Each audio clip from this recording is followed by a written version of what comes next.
Hey guys, gals, Antoine here. It has been at least a few months since I've done a video, and God bless whoever stayed subscribed to me, maybe out of pity, maybe they just weren't paying attention. You know, I know this was originally a music and scam catcher channel and stuff, and it will still be that. But right now, my mind is on something that really shouldn't be any of my business, but it is my business. I'm a human, I'm a citizen of the world. This Iran stuff is really bugging the heck out of me. Yeah, I know I look glamorous, don't I? To get a little bit of history on the subject, I was a teenager when the Shah was uh, overthrown by the first Ayatollah, which I call him Assahola. But I was under the impression as a teenager that all the Iranians were bad people. They were all just evil people with flags saying death to America. I was very wrong, and I learned that years ago when I was living in Florida, and I was talking to people that I was at a temp job, and I was talking to a few other people there, and they taught me a couple things. Most of the people there, and I'm telling you just in case the general public doesn't know, most of the people in Iran are educated people that, want to get rid of. I'm sorry, I'm just trying to get comfortable. That want to get rid of that acid toilet. What happened was the first one was eliminated when on February 28th, when the attacks started from Israel and also America. He was taken out the first day. Then they had an interim guy for like a day, and he was taken out immediately. Then they said the son of the Ayatollah. Now, the first one from 79, it died years ago. The name was Khomeini, and then the one that was killed in the first day of war was called Khamenei. And Iranians don't pronounce the case, they say Khamenei. Anyway, he was taken out too, and they said his son was going to take over. And people think, the people who know what's going on don't think he's alive anymore. And there's a lot of jokes going around about it, because when the people who are strict religious ones that, like the Ayatollah, they were crying in the street and everything. And when they said the son was taken over, he was injured. They said he was injured in a coma, and then he lost his leg and whatever. And what they did was they did a cardboard cutout of him. And everybody would like bow down. The people who were really strictly religious bowed down to him, like, oh, there he is, whatever.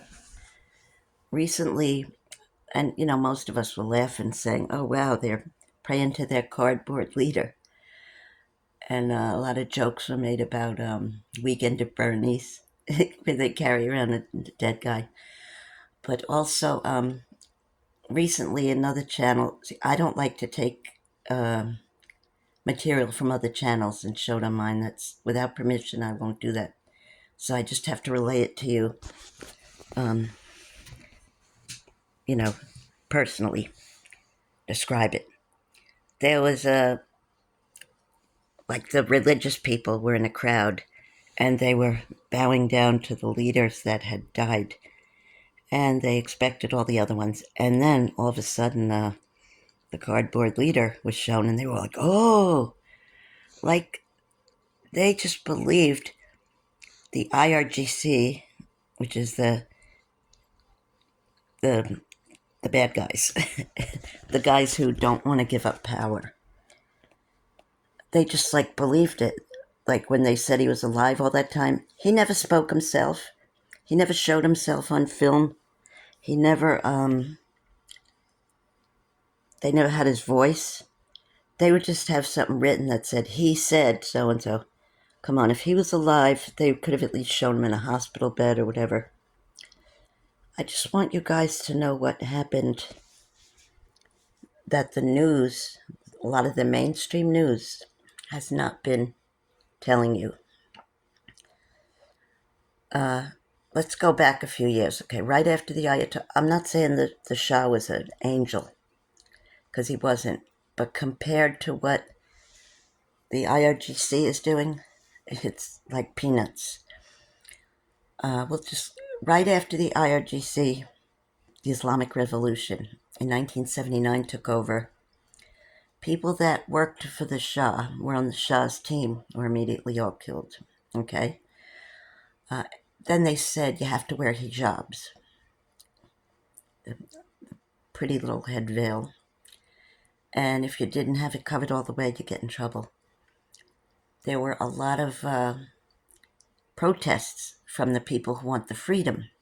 Now, the Shah, of course, had died, but his son, who is actually my age, his mid-60s, he doesn't really want to take over, but he loves his people and he wants to just be in the interim until they freely elect somebody.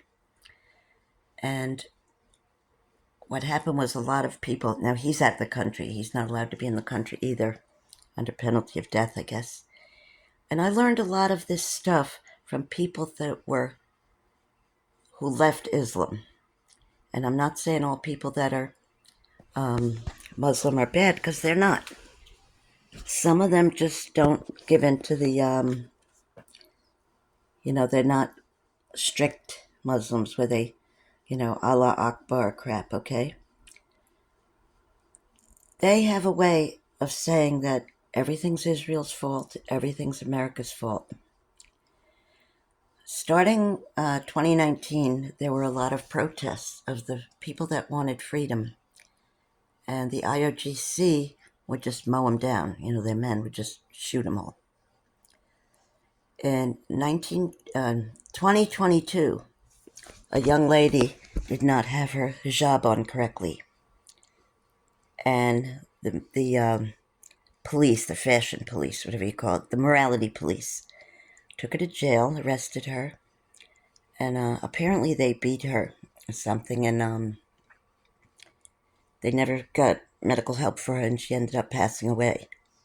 So, of course, there were more protests because of that, and some of the protesters were killed by the IRGC.